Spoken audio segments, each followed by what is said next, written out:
Tom Downey here for Tennessee Titans Today. Here's what's coming up on today's show. Could the Titans trade for Eagles wide receiver Jalen Reagor? Speaking of receivers, there's an A.J. Brown extension idea that I kind of like for Tennessee. We'll break down that. In other draft news, the Titans are bringing in Trevor Penning for a pre-draft visit, which I find very interesting. And we'll also explore the idea of if the Titans could trade down in the first round of the 2022 NFL Draft, if that's even a good idea for the organization. But we'll begin with Reagor, as there's a report out of Philadelphia that the Eagles have been contacted about a potential trade.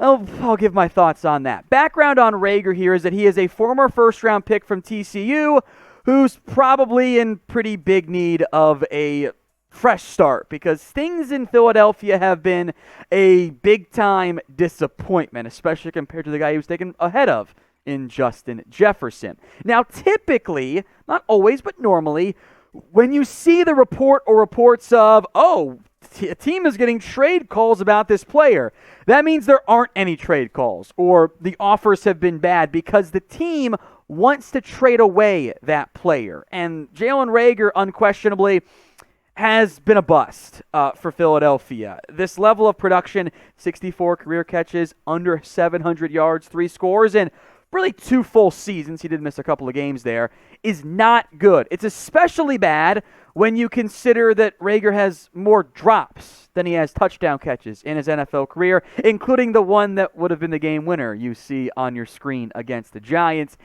He has not been good, and I don't think there's any real value for Reagor. So if you wanted to go acquire him, which I'm down with doing as the buy low former first-round pick guy, I think a 6th-round pick is honestly kind of fair for Jalen Reagor and his contract and just the disappointment that has accompanied him throughout his NFL career so far. A fresh start is needed, and Philadelphia can just move on and save some cap space with the trade.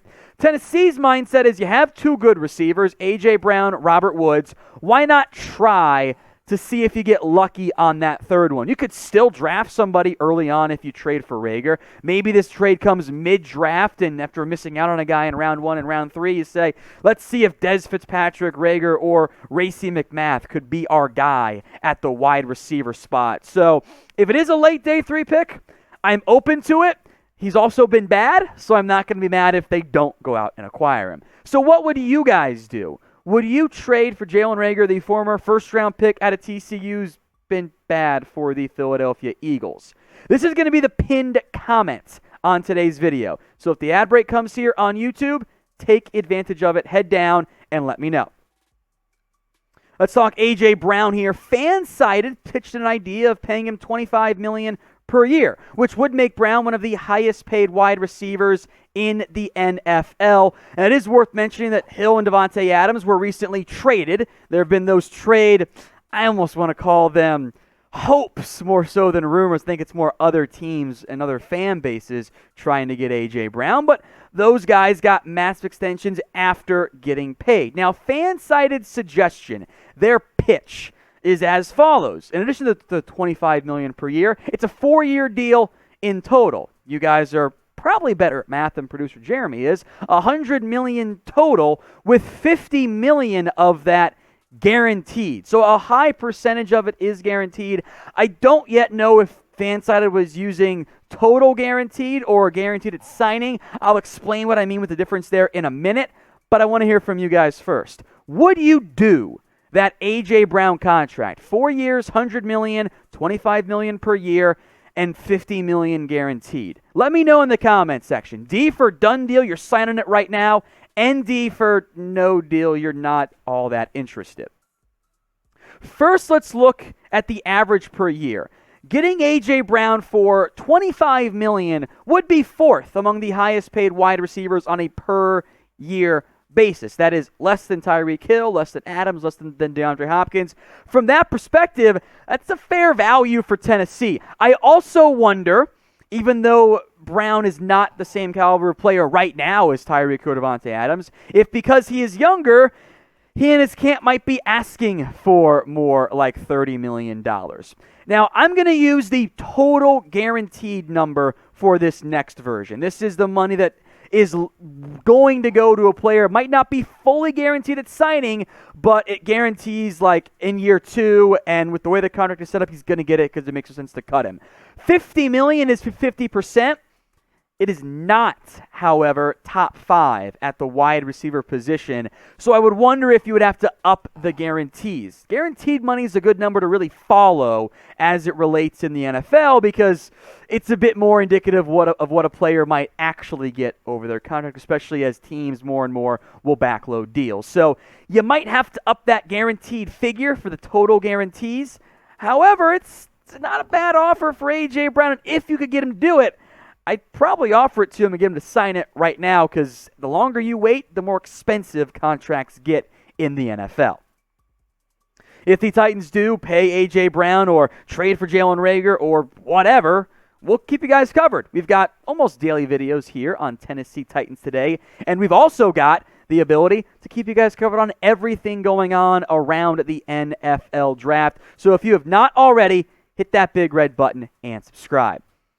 Speaking of the draft, I am intrigued by this one. The Titans are bringing in Trevor Penning for a visit, which I find fascinating since I don't think he's going to be there for Tennessee in round 1. So are they plotting a trade up? Or more likely, are they doing their due diligence in the event he ends up being available to draft in round 1? Now, Penning was awesome at the FCS level, and he was highly productive from that standpoint. There is a big jump in competition coming for him, but he fared well at the Senior Bowl. And if you could get him in the back end of round 1, I'm intrigued by that. We'll talk more about Penning in a second, but if you haven't already, make sure to subscribe to our Chat Sports YouTube channel. We'll be live for the entirety of the 2022 NFL Draft. All 3 days, we've got you guys covered. Round 1, 2, 3, 4, 5, 6, 7. Grades going on after each day as well. We're going to be live, in the words of my friend Mitchell Renz, for like 50 hours over those 3 days. So if you haven't already, go support the Chat Sports channel. We'll put that link for you guys in the comment section and the description. So all you got to do is click and subscribe. Back to Penning here. Look, no one really does offensive line stats in the NFL or the draft, so we're going to use PFF here, and I know some of you don't like it, and I get it. He did grade really well, which you would expect, right? If you weren't dominant at the FCS level, you'd probably be like, okay, why are we taking him? So that checks off a box almost, and you throw in the athletic ability, and you're intrigued. Now, what I wonder is how would the Titans deploy Penning if they took him? Would you put him in at left guard? Would you put him in at right tackle? Those are your 2 question marks. Maybe you're out on Dylan Radins. Then again, maybe you're worried about going back-to-back FCS offensive linemen with premium picks, so that's noteworthy. If you don't like Radins at all, if you're out on him already, put him in at right tackle.